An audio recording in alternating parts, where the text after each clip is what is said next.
ربنا يا ربنا ربنا يا ربنا ربنا يا ربنا ربنا يا ربنا. Alhamdulillah, wassalatu wassalamu ala rasulillah wa ala alihi wa sahbihi mawalah wa ba'd.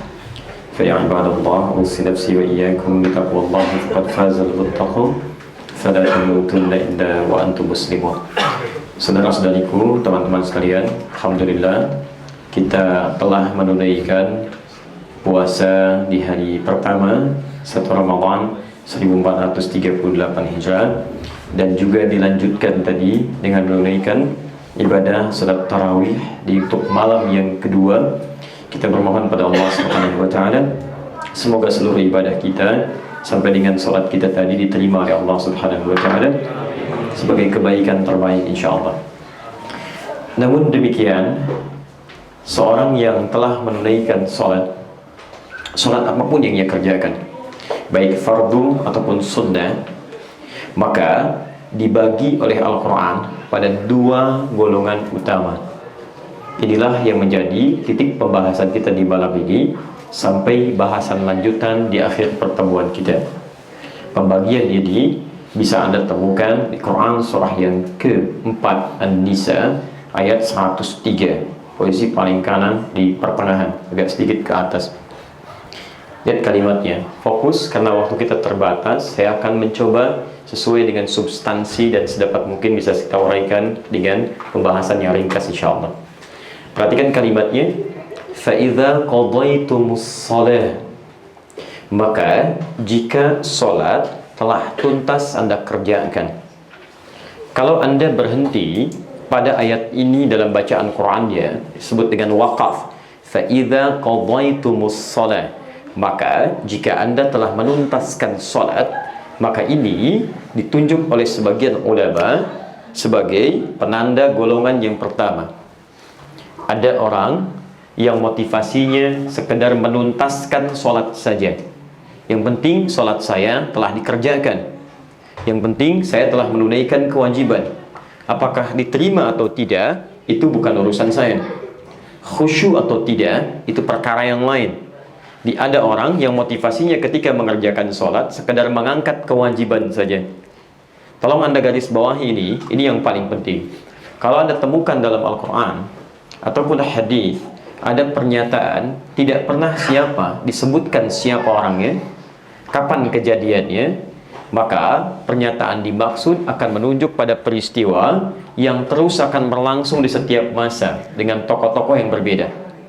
Jadi dari dulu sampai sekarang pun, sekarang bahkan Anda akan menemukan orang-orang yang orientasi sholatnya sekedar mengangkat kewajiban saja. Bahkan mungkin bukan menemukan, tapi diri kita bahkan pernah jadi pelakunya. Yang penting saya sudah sholat, urusan cepat atau lambat itu perkara lain. Diterima atau tidak itu masalah lain. Nah, orang seperti ini golongan pertama yang sekedar sholat secara formalitas saja, maka hukum sholatnya benar ia tunaikan, mengangkat kewajibannya, tidak berdosa dia, tapi dia tidak mendapatkan manfaat-manfaat lebih dari sholatnya. Jadi secara formalitas ini hanya mengangkat hukum wajibnya saja. Pekerjaannya sudah tuntas, tidak berdosa ia, tapi dia tidak mendapatkan manfaat lebih dari sholatnya. Teruskan ayatnya, fadhkurullaha qiyaman wa qu'udan wa ala junubikum. Orang yang sholatnya benar ditunaikan, selesai ia kerjakan, teruskan golongan kedua, fadhkurullaha, maka sholat yang telah ia kerjakan itu akan cepat menyambungkan ia, mengingatkan dengan Allah Subhanahu wa ta'ala. Di orang yang berhasil sholatnya, kata Quran, ternyata tidak sekedar mengangkat kewajibannya saja, sekedar asal sholat, tapi sholat yang telah ia tunaikan, golongan kedua, mampu menjadikannya ingat, tersambung dengan Allah Subhanahu wa ta'ala. Insyaallah. Bahkan qiyaman, baik dalam aktivitas berdirinya, wa qu'udan atau dalam duduknya, wa ala junubikum, bahkan dalam berbaringnya pun dia ingat Allah. Dia orang sholat, kalau sholatnya benar, bukan saat sholat saja, itu cuma latihan. Pasca sholat, begitu selesai sholat, yang dia ingat Allah. Begitu dia berdiri, dia ingat Allah. Dia duduk, dia ingat Allah. Dia berbaring, dia ingat Allah. Teman-teman tolong fokus sini ya. Tolong pahami betul, beda antara orang yang ingat Allah dengan orang yang belum ingat Allah. Orang yang ingat Allah, tersambung dengan Allah, maka dia akan memastikan seluruh aktivitasnya benar-benar disukai oleh Allah Subhanahu wa taala. Di begitu dia akan bangkit berjalan dan jalannya ingat Allah, mustahil dia akan berjalan pada sesuatu yang tidak disukai oleh Allah. Jalannya pun akan diatur. Ya, bagaimana supaya Allah senang dengan jalannya? Maka matanya hanya akan memandang pada yang baik-baik, karena dia tahu Allah tidak suka memandang pada sesuatu yang tidak baik. Ya, kemudian duduknya pun saat dia beraktivitas dalam keadaan duduk, dia tanda tangan, dia mengetik, dia menulis, karena tersambung dengan Allah, mustahil dia bisa menuliskan sesuatu yang tidak disukai oleh Allah. Mustahil tangannya bisa bergerak menandatangi sesuatu yang tidak disenangi oleh Allah, proyek yang dimurkai oleh Allah, ya, tulisan yang tidak disenangi oleh Allah, mustahil. Karena saat yang bersamaan dia ingat dengan Allah Subhanahu wa taala. Bahkan dalam keadaan berbaring pun dia masih ingat dengan Allah. Karena itulah ini yang paling penting kita ketahui, ibadahnya disebut dengan salat dari kata silah. Ya. Kita tuliskan bentuk tunggalnya begini, salat dari kata silah asali. Kalau ingin digali lebih dalam dari wasala yasilu silah, ini kata dasarnya. Sesuatu yang terhubung dengan erat. Sesuatu yang tersambung dengan kuat. Anda pernah dengar istilah silaturahim? Baik ya, ketersambungan, rasa kasih yang menyambung dengan erat. Silaturahim itu berhasilnya bukan saat kita kumpul. Bukan saat kumpul-kumpul disebut silaturahim itu. Kalau Anda berkumpul dengan kawan kemudian disapa, wajar karena kawan Anda melihat Anda. Berhasilnya silaturahim itu ketika Anda berpisah. Dia pergi ke rumahnya, Anda pergi ke kediaman Anda, dan Anda masih diingat. Anda didoakan, Anda disapa, Anda dimohonkan kebaikan kepada Allah, itu yang disebut dengan silah. Berhasilnya bukan saat kumpulnya, tapi saat berpisah dia masih mengingat Anda dan Anda masih mengingat dia. Itulah silah. Nah, ibadah yang melatih kita tersambung dengan Allah supaya ingat Allah dimanapun, bukan saat sholatnya saja, tapi setelah sholat Anda ingat Allah, kerja ingat Allah, tidur ingat Allah. Maka ibadah yang mengatur kita supaya tersambung dengan Allah dalam setiap keadaan, ini yang disebut dengan sholat. Pertanyaannya, sudahkah ibadah yang kita kerjakan membuat kita tersambung dengan Allah? Nah, kalau ini bisa kita hasilkan, maka Quran langsung menjamin pada orang-orang seperti ini, Allah akan memberikan 5 keistimewaan. Ini materi penting kita di malam ini. Allah akan anugerahkan 5 keistimewaan pada orang yang sholatnya masuk kategori nomor 2 ini, bisa menjadikan dia teringat kepada Allah, yang tidak akan pernah diberikan pada orang yang tidak sholat, atau orang sholat tapi sholatnya tidak seperti diinginkan oleh Al-Quran. Baik, apa kelima ini kita turunkan dengan cepat. Waktu kita terbatas hanya sampai 10:30 dan tidak ada pertanyaan. Karena itu nanti kita coba maksimalkan betul.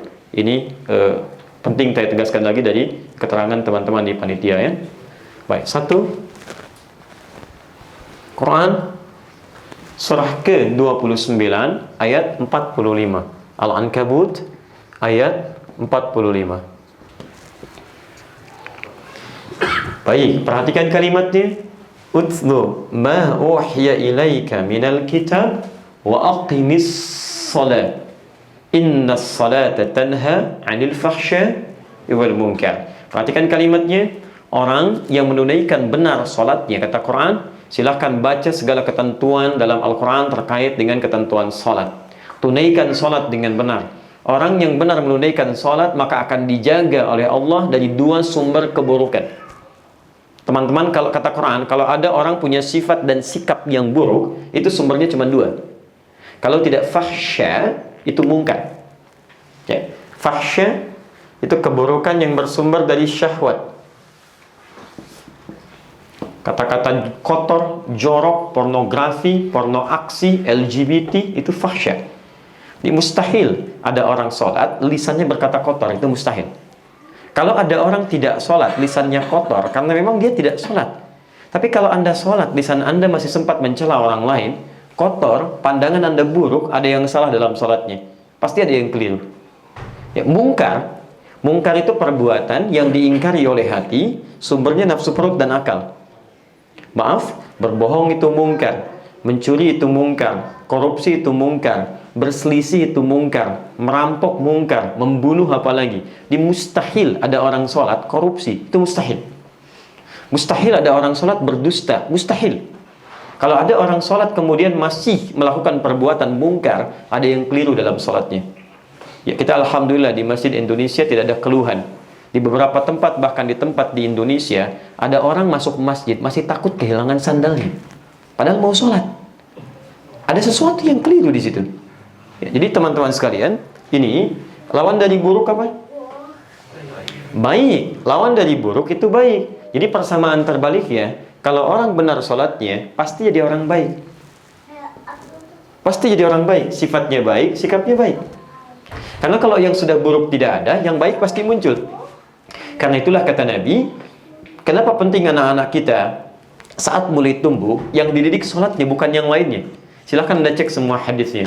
Saat anak usia menjelang balik 7 tahun, tuntun dia dengan sholat. 10 tahun, mulai sulit sholatnya, beli pelajaran yang membuat dia mengerti. Yang ditekankan itu sholat. Kenapa sholat? Karena kalau sholatnya sudah benar, cara dia melakukannya, maka dampaknya dia akan tumbuh jadi orang baik. Ini poinnya.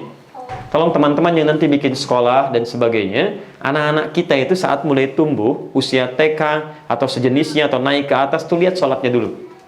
Ya, saya selalu memberikan masukan pada teman-teman di Indonesia itu, yang punya sekolah, yang mengajarkan, itu anak TK, Masya Allah, sholat belum sempurna, sudah manasik. Sudah latihan manasik, salah sih tidak, cuman lompatnya kejauhan.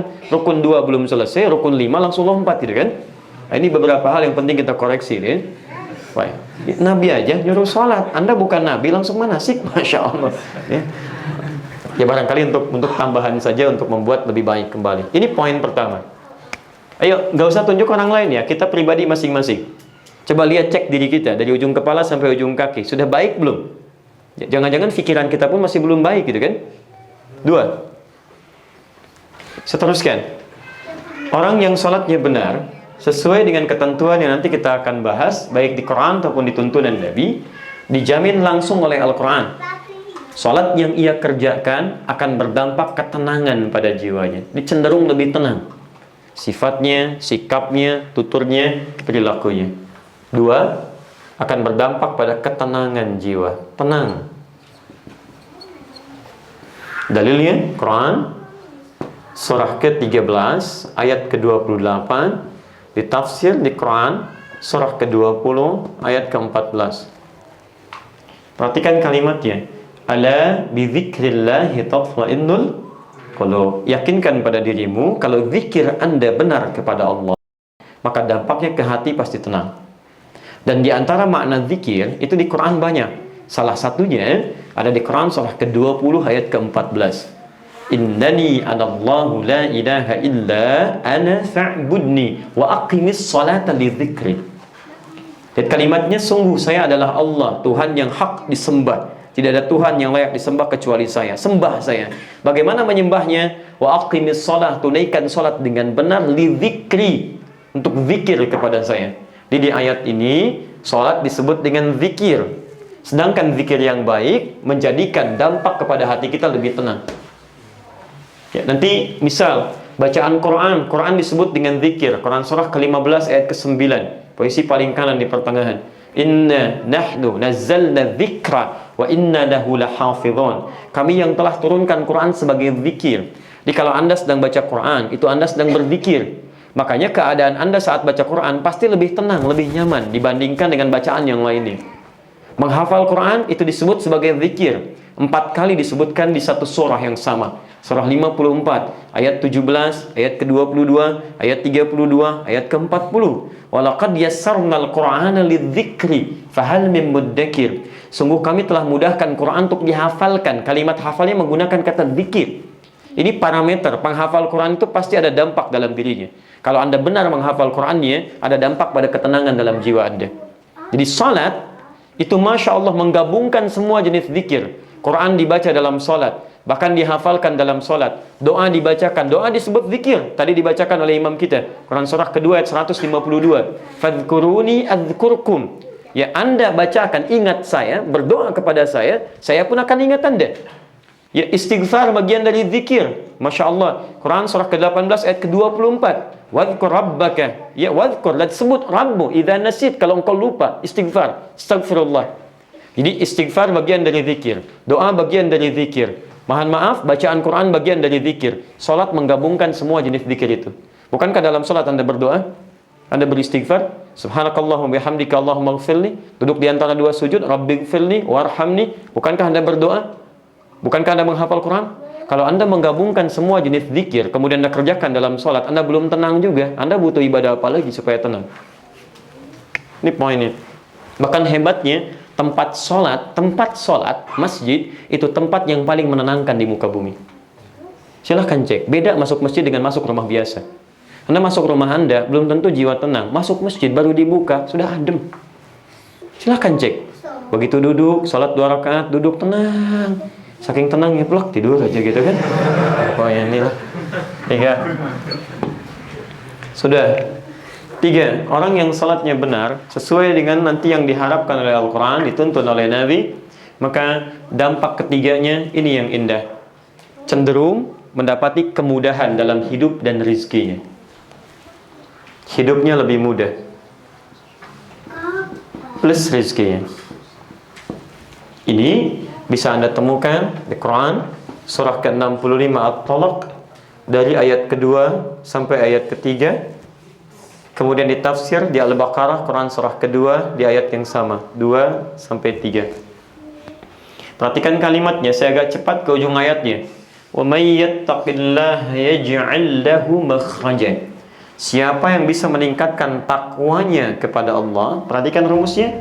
Anda tingkatkan takwa kepada Allah, yaj'al lahu makhraja. Kata Allah, kami berikan solusi, jalan keluar dari setiap masalah yang dialami.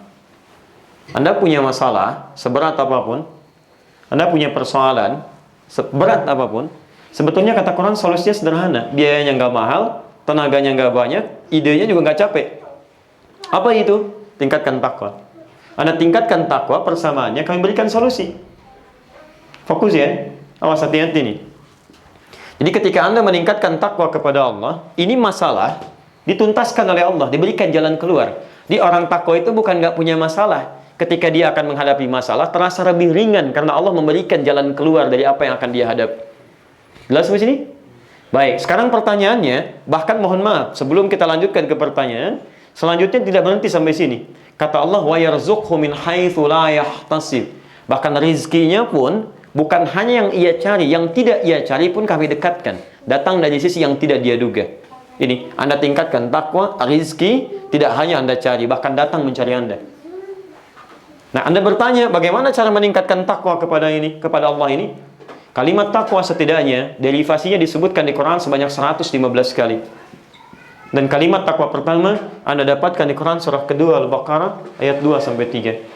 Dzalikal kitabu la raiba fi hudan lil muttaqin. Siapa muttaqin orang takwa ini? Ayat ketiganya, alladzina yu'minuna bil ghaib wa yuqimunas shalah. Yaitu orang yang setelah dia yakin beriman kepada Allah, dia sempurnakan sholatnya.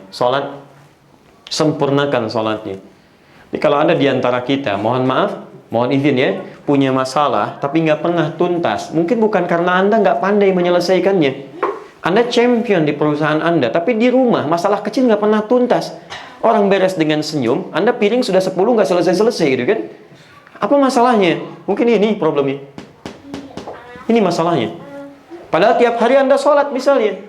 Kalau orang nggak sholat misalnya, masalah nggak tuntas karena dia nggak sholat. Anda sholat tiap hari, bahkan dengan sholat sunnah, masalah nggak selesai-selesai.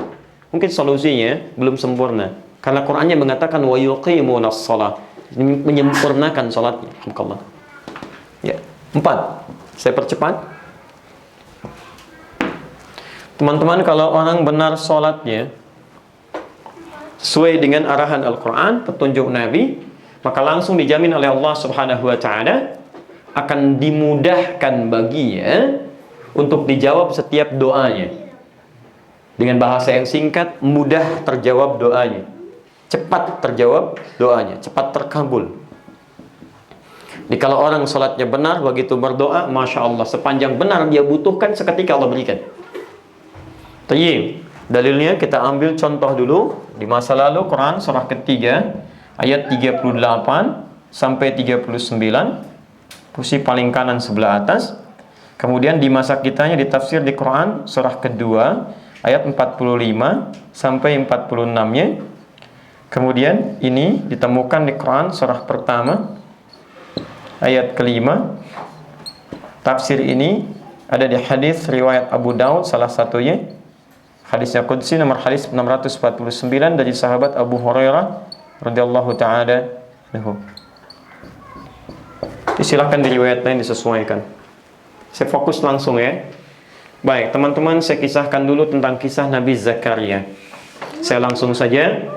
Beliau seorang nabi, rasul, sudah menikah, Masya Allah, hidup berumah tangga bukan belasan tahun, tapi sudah puluhan tahun. Indikasinya ditemukan di Quran surah 19 Maryam ayat 2 sampai dengan ayat 15-nya secara sempurna. Baik, bahkan sudah sepuh, rambutnya beruban, tapi mendapat ujian dari Allah, istrinya belum ada tanda-tanda memiliki keturunan. Bahkan secara medis divonis sudah monofos dan mandul. Secara klinis mustahil. Mustahil. Ya, teman-teman sekalian sampai mengatakan Masya Allah, walam akum bidu'aika rabbi syaqiyya. Ya Allah, saya nggak pernah putus berdoa kepadamu. Sampai rambutnya beruban, fisiknya sudah letih. Ya, mohon maaf, luar biasa. Vonis medis tidak mungkin. Tapi apa yang beliau kerjakan? Tidak putus asa. Saat orang mengatakan mustahil punya keturunan, maka beliau memutuskan untuk meninggalkan bahasa manusia, lalu bermohon kepada Allah dalam salatnya. Quran surah ketiga ayat 38.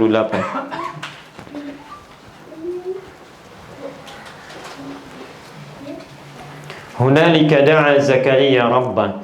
Di mihrabnya Nabi Zakaria bermohon kepada Rabbnya, pada Allah. Qala rabbi habli min ladunka dzurriyyatan thayyibah. Ya Allah, hamba bermohon kepadamu, anugerahkan hamba keturunan dari sisimu saja. Orang mengatakan hamba nggak mungkin punya keturunan, maka hamba mohon ya Allah darimu yang tidak punya batas. Teman-teman tolong garis bawahi sebentar ya. Ini kaidah dari Quran.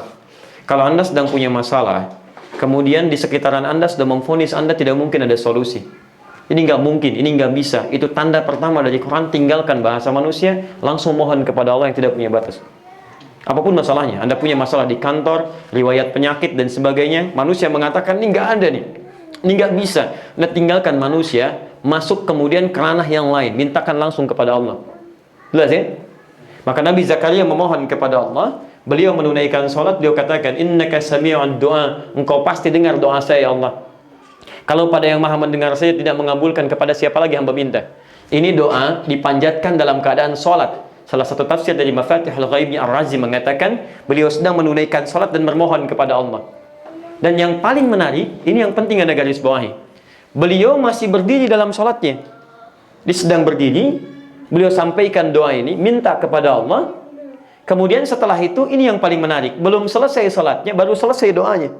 Tiba-tiba turun malaikat. Ayat 39-nya. Fanadatul malaika. Berdiri disebut qaim. Sedang salat disebut yusalli. Lihat kalimatnya. Fanadatul malaika. Seketika turun malaikat. Wa huwa qaimun yusalli fil mihrab. Sedangkan beliau masih berdiri dalam salatnya. Di salatnya belum selesai, baru selesai doanya. Turun malaikat menyampaikan, annallaha yubashshiruka bi Yahya. Allah kasih kabar gembira, Anda akan punya keturunan, langsung namanya dari Allah, bahkan diberi nama dengan Yahya, hidup. Yang mustahil menurut manusia, lahir dari rahim seorang perempuan yang monofos dan mandul bayi yang hidup, kata Allah nggak ada yang mustahil. Kamu jadi dan hidup. Kamu jadi dan hidup. Masya Allah. Jadi poin cukup menarik. Kapan dipanjatkan? Saat sholat. Ya, saat sholat. Karena itu Anda perhatikan betul ya, semua nabi, rasul yang pernah membawa risalah ke muka bumi, ketika mereka mendapati persoalan, itu umumnya mereka akan tunaikan sholat, mohon kepada Allah Subhanahu wa Ta'ala. Ya, bahkan dalam sholat-sholat yang mereka kerjakan, Anda silahkan cek. Nabi Musa sholat, Quran surah 20 ayat ke-14, Quran surah kedua ayat 43. Nabi Isa sholat, Quran surah 19 ayat 31 sampai 33. Bahkan Nabi Ismail sholat, Quran surah 19 ayat ke-55. Bahkan wa ya'muru ahlahu bis salat, beliau meminta keluarganya untuk menunaikan sholat. Di semua sholat. Saya akan urutkan dari Nabi Muhammad sampai Nabi Adam. Ya. Muhammad bin Abdullah bin Abdul Muttalib bin Hashim bin bin Abdul Manaf, bin Qusay, bin Murrah, bin Kilab, bin Ka'ab, bin Ghalib, bin Fihr, bin Malik, bin Nadar, bin Kinana, bin Khuzaimah, bin Mudrikah, bin Ilyas alaihissalam, bin Nizar, bin Mudar, bin Ma'ad, bin Adnan, bin Addi, bin Adri, bin Muqawwam, bin Nahur, bin Tali, bin Ya'rub, bin Yasjub, bin Nabit, bin Ismail alaihissalam, bin Ibrahim alaihissalam, bin Azar, atau bin Nahur, bin Abir, bin Kinan, bin Al-Fakhshad, bin Sam, bin Nuh, bin Mihlail, bin Matushadah, bin Kinan, bin Anwas, bin Thith, bin Adam alaihissalam. Nabi dan Rasul salat, memohon kepada Allah. Nabi, Rasul, salat, dari Nabi Muhammad sampai Nabi Adam. Anda bukan Nabi, bukan Rasul, gak mau salat. Masya Allah. Teruskan. Dari mana taunya kemudian salat ini bisa berpeluang mengabulkan doa? Apakah hanya terbatas pada Nabi Zakaria? Tidak.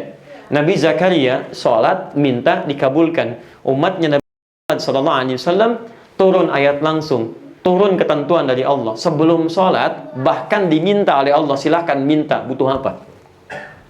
Saya ulang, Nabi Zakaria minta kepada Allah, dikabulkan dalam sholatnya. Umat Nabi Muhammad sebelum sholat turun ayat, mau minta apa? Saya kabulkan, kata Allah. Turunlah Quran surah kedua, Al-Baqarah, ayat 45 sampai 46. Lihat, wasta'inu bis-sabri was-salah. Perhatikan cara menerjemahkannya. Wasta'inu. Dan jika Anda punya persoalan dalam kehidupan, maka terima dengan sabar, minta solusi lewat salat. Minta solusi, terima dengan sabar, lalu minta lewat salat. Ya, ini bentuk perintah, sifatnya amr. Di setiap Anda punya persoalan, kata Allah, tiba waktu salat, silahkan mohonkan. Kalimat Qur'annya wasta'inu, bentuk perintah. Ini.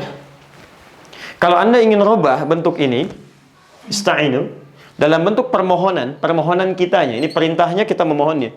Maka Anda ganti kalimatnya dari ista'inu menjadi bentuk permohonan. Nasta'in, kami minta. Dalam standar bahasa Arab, nasta'in. Oke? Baik, sekarang saya tanyakan kepada kita semua. Apakah dalam sholat kita mengucapkan kalimat nasta'in? Baik, coba antum ingat-ingat. Dalam sujud atau dalam ruku? Berdiri. Gak ada suku, gak ada sujud. Pasti berdiri. Silahkan cek. Nabi Zakaria minta saat apa? Berdiri. Kita umatnya Nabi Muhammad diperintahkan oleh Allah, silahkan minta sebelum sholat. Bukankah dalam sholat kita mengucapkan kalimat ini? Iyyaka na'budu wa iyyaka nasta'in. Ya Allah, kami sekarang menyembahmu, kami sholat. Dan kami punya masalah, ya Allah. Kami mohonkan solusinya hanya padamu. Ketika Anda mengucapkan kalimat wa iyyaka nasta'in, lihat hadis qudsinya. Di Abu Dawud nomor hadis 649, riwayat Abu Hurairah radhiyallahu taala anhu. Saya langsung ke ujung hadisnya. Wa idza qala al-'abdu, kalau seorang hamba berkata dalam salatnya, iyyaka na'budu wa iyyaka nasta'in, ya Allah, hanya kepadamu sekarang kami beribadah salat, dan kami, ya Allah, punya persoalan, kami mohonkan solusinya hanya kepadamu. Kalau Allah Azza wa Jalla, Allah langsung menjawab seketika bacaannya, hadza baini wa baina 'abdi. Ini perjanjian antara aku dengan hambaku, perjanjian. Sedangkan janji Allah tidak mungkin dipungkiri. Quran surah ketiga ayat 9, innallaha la yukhliful mi'ad. Hadza baini wa baina 'abdi wa li 'abdi ma sa'al. Ini perjanjian antara aku dengan hambaku. Kalau benar salat hambaku sekarang, aku berikan apapun yang dia minta. Kalau benar dia menunaikan sholatnya saat ini, aku berikan apapun yang dia minta. Hadisnya qudsi. Bukankah Anda sering bermohon dalam sholat? Berdiri minta, ruku minta, sujud banyak. Duduk di antara dua sujud 7-8 permintaan. Paling minimal 1 diulang 3 kali. Rabbighfirli, Rabbighfirli, Rabbighfirli, warhamni, wajburni, warfa'ni, warzuqni, dan seterusnya. Berapa yang dikabulkan? Tadi tarawih minta berapa kali itu? Oke? Bahkan setelah kita mohon dalam sholat pun masih minta juga. Ya Allah, anugerahkan kami rizki. Yang tadi apa dalam sholat? Yang tadi warzuqni. Masya Allah. Banyak kita mintakan, berapa yang dikabul? Oke, 5. Saya percepat. Terakhir. Orang yang benar sholatnya, seperti dituntun oleh Al-Quran, contohkan oleh Rasulullah SAW, maka dia berpeluang mendapatkan anugerah yang kelima, yang diisyaratkan oleh Al-Quran, di Quran surah ke-23 ayat 1-2. Dia berpeluang mendapatkan kesuksesan dan kebahagiaan dalam seluruh aktivitasnya. Berpeluang mendapatkan sukses plus bahagia. Ini teman-teman, ada sukses saja, tapi belum tentu bahagia. Itu dalam bahasa Arabnya disebut dengan fauz. Ya, dalam Quran ada 29 kali derivasi pengulangannya. Ada fauz, fauzi, orangnya disebut faiz, perempuannya faizah, faizin, fauzan, bentuk superlatif atau sighah mubalaghahnya. Faiz, fauzi, fauzan, faizah, faizin, itu orang yang diharapkan sukses dalam aktivitasnya, walaupun belum tentu bahagia. Umumnya walaupun ada. Kalau diharapkan bahagia saja, belum tentu dia sukses, maka bahasa Arab disebut dengan fariha, bahagia, gembira, senang. Orangnya disebut farhan, laki-lakinya, perempuannya farah. Jadi kalau ada orang dinamakan farhan, ada harapan bahagia dalam menjalani kehidupannya, walaupun belum tentu sukses. Baik, Anda pilih sukses, kaya tapi gelisah, atau miskin tapi tenang. Dan tidak ada pilihan ketiga, dan tidak boleh maksa. Kaya tapi gelisah, atau miskin tapi tenang. Sukses tapi tidak bahagia, atau bahagia tapi nggak sukses, pilih mana? Sudah ya, bingung antum pikirin. Sudah, sebelum Anda memilih, Allah yang menciptakan kita itu sudah maha tahu. Pasti Anda akan pilih pilihan yang lainnya.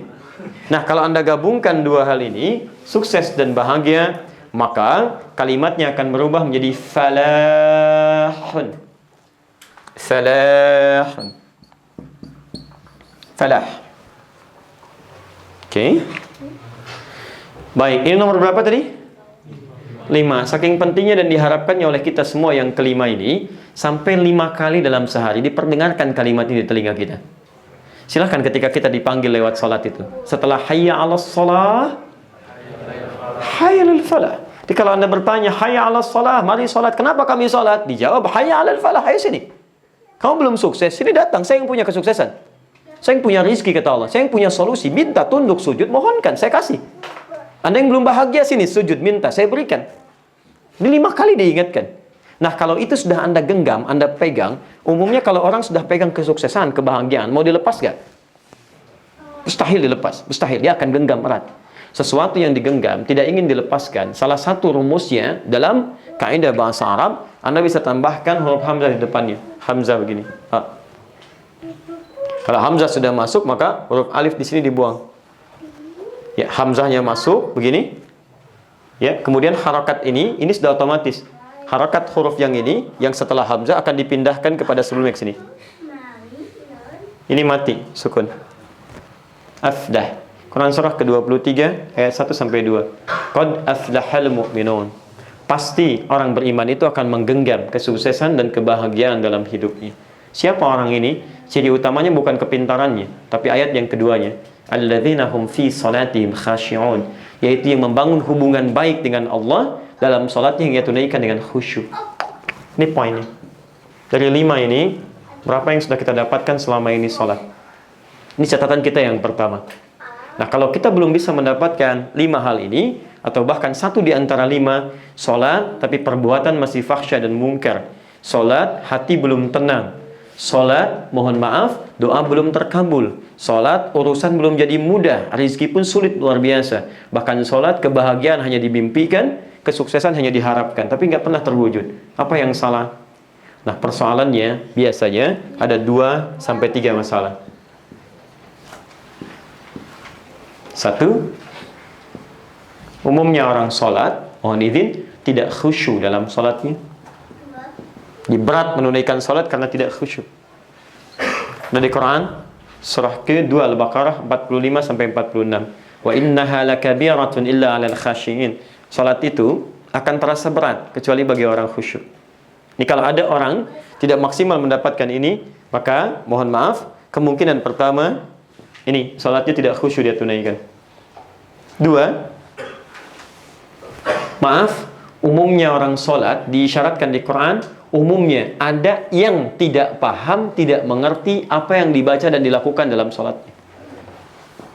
Tidak paham, tidak mengerti apa yang dibaca dan dilakukan dalam salatnya. Silakan Anda cek sampai terakhir tadi salat, bahkan dalam tarawih. Dari ribuan kali ruku dan sujud, berapa persen bacaan sholat yang dipahami? Jangan-jangan ruku tapi nggak ngerti yang dibaca. Sujud nggak paham yang dilakukan. Padahal bacaan dan gerakan sholat, nanti kita lihat ya, bacaan dan gerakan sholat itu dari takbir sampai dengan salam, itu jangankan bacaannya, gerakannya ada maknanya Pak. Dan itu diajarkan oleh Nabi. Diajarkan setahun sebelum hijrah ke Madinah. Jadi saya tunjukkan dari gerakan sholat yang berdiri saja, seorang Abdurrahman bin Auf mempraktekkan makna esensi dari situ, bisa menghasilkan satu hal yang luar biasa. Ya, mendapatkan kekayaan yang luar biasa dalam jerih payah ikhtiarnya, itu bekerja sebentar mempraktekkan makna sholat, dapatkan apa yang diharapkan. Jadi orang terkaya di Madinah.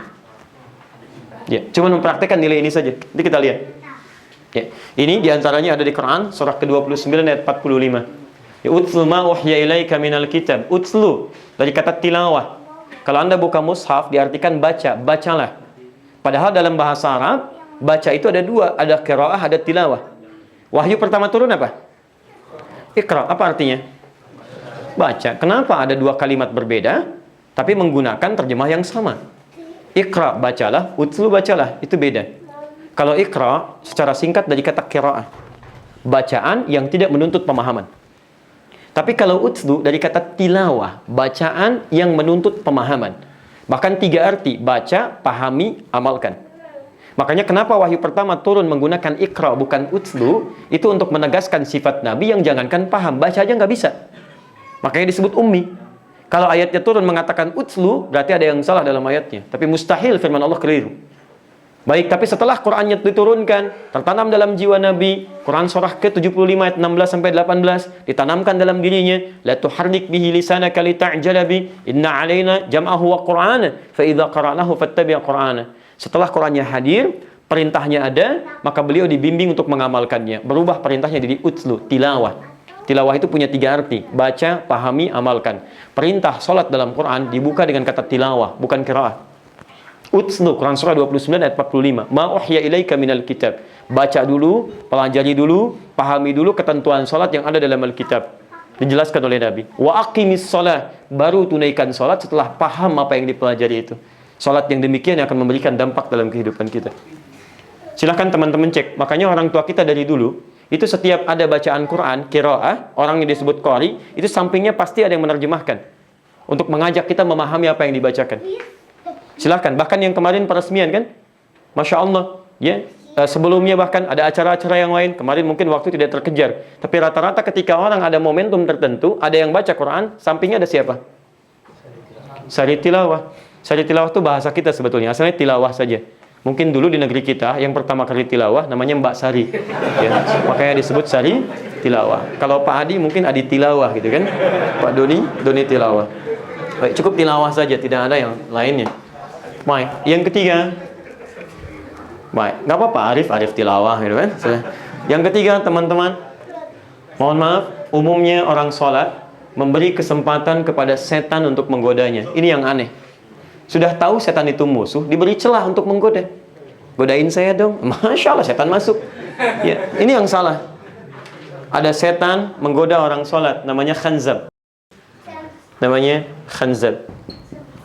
Nanti kita kenali ini, bagaimana Anda bisa menghindari setan kalau Anda nggak kenal? Dan kemana dia masuk? Bahkan nanti di Abu Daud, nomor hadis 666, ada orang sholat kata Nabi, fokus ya teman-teman. Saya bacakan hadisnya secara cepat ya, termasuk dengan yang di Al-Bukhari. Saya padukan saja keduanya.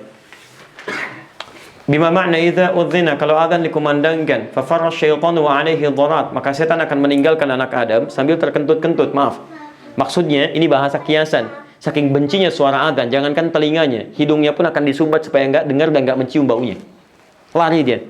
Makanya Anda jangan heran kalau Anda jalan dengan teman Anda walaupun non-muslim, adzan berkumandang atau tiba waktu sholat kedengaran adzan, dia akan berkata, mas, kan sudah tiba waktunya sholat, apa enggak sholat dulu? Karena setan meninggalkan Anda. Tapi fa'idha thuwiba, kalau kemudian adzan selesai dikumandangkan, fa'ada, dia balik lagi. Jangan heran temannya yang muslim bisa menjawab, tenang aja, baru adzan, belum qomat. Balik. Yang paling penting ini, fa'idha uqimat, kalau kemudian iqamat dikumandangkan, sudah siap untuk sholat, ini yang jadi masalah. Dia akan masuk ke sela-sela orang sholat. Kata Nabi, udhkur kada, sambil mengatakan, ingat ini, ingat itu. Sampai-sampai hatta la yash'ural musalli kam raka'atan yusalli, sampai ada orang salat yang tidak sadar berapa rakaat sedang menunaikan salatnya. Terus udah ada yang ngangguk, udah ada yang ini khanzab.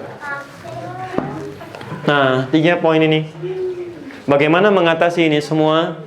Semua ini tidak akan ditemukan kecuali ada penjelasan yang detail yang bisa kita pelajari. Penjelasan ini ada dalam ketentuan penjelasan Rasulullah SAW. Pernah satu kali, jangankan kita, saking pentingnya esensi salat yang 5 ini, dan hal yang penting ini pernah terjadi disebutkan di Al-Bukhari nomor hadis 751, 757, di hadis Muslim nomor hadis 397. Bima ma'na ja'a rajulun ila Nabi sallallahu alaihi wasallam, datang seorang lelaki kepada Nabi sallallahu alaihi wasallam, dalam riwayat disebutkan namanya Khallad Az-Zuraiqi. Khallad Az-Zuraiqi. Fadakhala ila al-Masjid Nabawi, dia masuk ke Masjid Nabi. Ya fasalla bi jambin Nabi sallallahu alaihi wasallam wan Nabi fi nahiyatin ukhra min al-masjid. Lalu salatlah ia di dekat dengan Nabi, sedangkan Nabi di sisi yang lain, di dekat masjid, di samping masjid. Di ilustrasinya lah orang ini salat, Nabi di sisi yang lain. Setelah dia salat, kemudian fa'atan Nabi sallallahu alaihi wasallam, datang kepada Nabi sallallahu alaihi wasallam, mengucapkan salam, "Assalamu alayka ya Rasulullah." Faqala lahu Rasulullah sallallahu alaihi wasallam, maka dijawab oleh Rasulullah sallallahu alaihi wasallam, "Wa alaikassalam wa rahmatullah, irji' fasalli fa innaka lam tusalli." Alaikassalam wa rahmatullah, balik lagi salat karena Anda belum salat, padahal sudah salam. Fa'ada salatahu 3 marat, maka dia mengulang salatnya sampai 3 kali. Faqala lahu Rasulullah sallallahu alaihi wasallam mithla ma kan, tapi Nabi sallallahu alaihi wasallam tetap mengulang kalimat yang sama. Anda silakan kembali salat lagi karena Anda belum salat. Maka dia berkata, "Ya Rasulullah, ma ahsanu ghairah." Saya nggak bisa lebih baik daripada yang ini. Alimni, tolong ajarkan saya. Ini poinnya. Saya nggak bisa lebih baik daripada yang barusan. Sudah 3 kali salat, Anda bayangkan. Ya, saya nggak bisa lebih baik. Tolong ajarkan saya. Alimni. Ya. Maka lihat kalimat Nabi. Faqala lahu Rasulullah sallallahu alaihi wasallam, maka Rasulullah sallallahu alaihi wasallam bersabda, "Idza qumta ila shalah." Jika kamu ingin mendirikan salat dengan sempurna. Teman-teman tolong fokus ya pada kalimat ini. Setiap ada kalimat salat yang bermakna ibadah, itu umumnya selalu menggunakan alif lam, baik di hadis apalagi di Quran. Ada beda kalimat dengan alif lam dengan tanpa alif lam lain. Kalau kalimat tanpa alif lam itu disebut nakirah, umum, bebas. Misal kalau kalimatnya salat, itu Anda bebas. Mau cepat, mau lambat, mau khusyuk, mau tidak, itu pilihan Anda. Tapi kalau menggunakan alif lam, itu disebut ma'rifah. Khusus, punya ketentuan, spesifik. Kayak artikel the dalam bahasa Inggris, kan? Car, banyak di luar. The car yang ini, bukan yang lain. As-salat, bukan umum, ada ketentuan khusus, ada hukumnya, ada aturannya. Silakan Anda cek, hampir semua kalimat salat yang bermakna ibadah, itu ada alif lamnya. Kalimat salat pertama, Al-Baqarah ayat ketiga. Alladzina yu'minuna bil ghaib wa yuqimunas salat.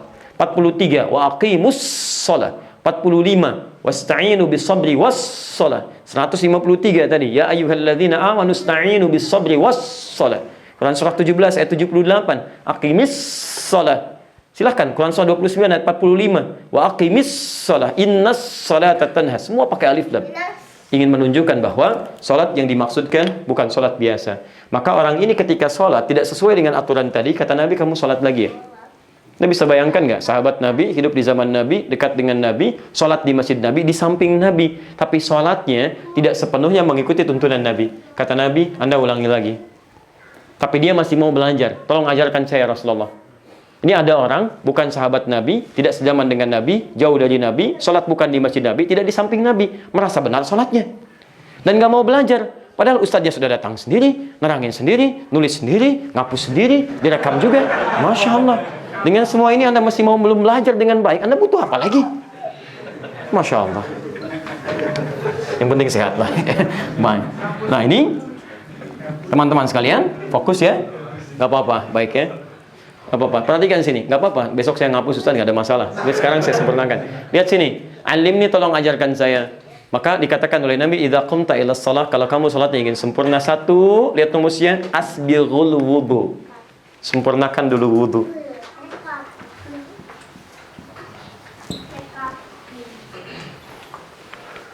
Kata para ulama, kalau yang salah cuman sholatnya, itu Nabi pasti akan langsung menjelaskan tentang sholat.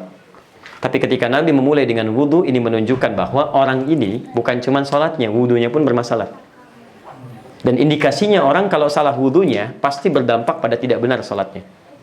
Teman-teman pulang ke rumah, lihat anaknya, kalau wudhunya berantakan, pasti sholatnya tidak karuan. Pasti itu. Nanti kita lihat ya. Yang kedua, tsumastaqbilul qiblah, mulai menghadap ke arah kiblat, nyusun saf. Menghadap kiblat, menyusun saf. Awas, di sini setan mulai bermain. Bahkan nanti mulai pelan-pelan di sini namanya walhan, setan muda, nanti saya bahas. Baru yang ketiga, fakabbir, mulai kemudian bertakbir dan diajarkan sampai dengan salamnya. Baru yang ketiga tentang sifat sholatnya atau cara sholatnya. Lihat 3 tahapan: wudhu, kemudian menyusun saf, menghadap kiblat, lalu selanjutnya diajarkan cara sholat dari mulai takbir sampai dengan salamnya. Begitu selesai mengajarkan kalimat itu, sampai saat ini kita dengar kalimat di Al-Bukhari nomor hadis 651. Sallu kama ra'aitumuni sholli. Salatlah Anda sekalian seperti melihat saya salat. Melihat saya salat. Itu aturannya. Pertanyaan kita, siapa yang di sini yang pernah melihat Nabi? Boleh angkat tangan? Di mimpi? Tidak. Kalau kita tidak pernah melihat Nabi, bagaimana kita bisa memastikan salat kita bisa benar? Maka dari sinilah kita mesti belajar dari orang-orang yang pernah melihat Nabi. Dia ajarkan pada generasi setelahnya, generasi setelahnya, generasi setelahnya sampai dengan ke kita. Nah, runtutan ini dari Nabi sampai ke kita, itu riwayatnya disebut dengan sanad namanya. Sanad. Jika Anda ingin belajar sampai ke riwayat ini tertuju kepada Nabi terkait dengan bab ini contohnya misal, maka pelajarannya disebut dengan isnad. Nah, belajar bersambung sanad sampai ke Nabi atau disebut dengan isnad, itu kata para ulama bagian terpenting dari risalah Islam. Ada di hadis Muslim, ya jilid yang pertama, halaman 119, posisi paling kiri sebelah atas. Kata Imam Muslim, babul isnadi minad din.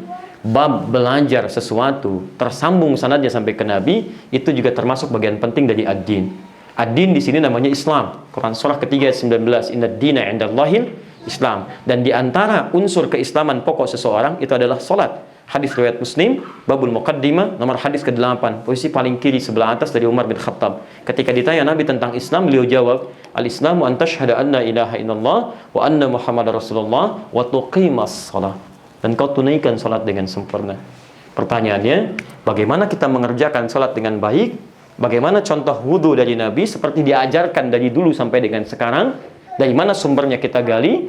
Seperti apa menyusun saf yang baik? Sampai cara salat yang baik dari mulai takbir sampai dengan salam. Diharapkan mendapatkan 5 hal ini. Ya, kita nanti teruskan di pertemuan esok malam insyaAllah. Karena waktunya sudah 10:30 ya. Baik teman-teman, kita cukupkan dulu untuk sementara.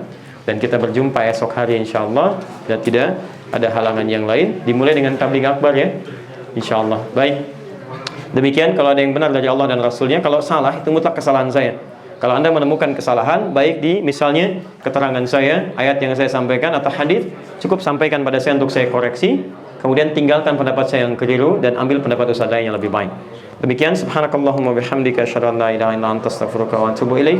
Wa akhiru da'wana alhamdulillahirabbil alamin. Al'afu minkum. Maaf, sebelum saya tutup dengan salam, jika teman-teman ada pertanyaan, saya ingatkan dari panitia, silahkan bisa nanti dituliskan, dikumpulkan, malam Jumat kita bahas, atau mungkin sebagian terwakili di Detik itu sesi kami sudah mulai.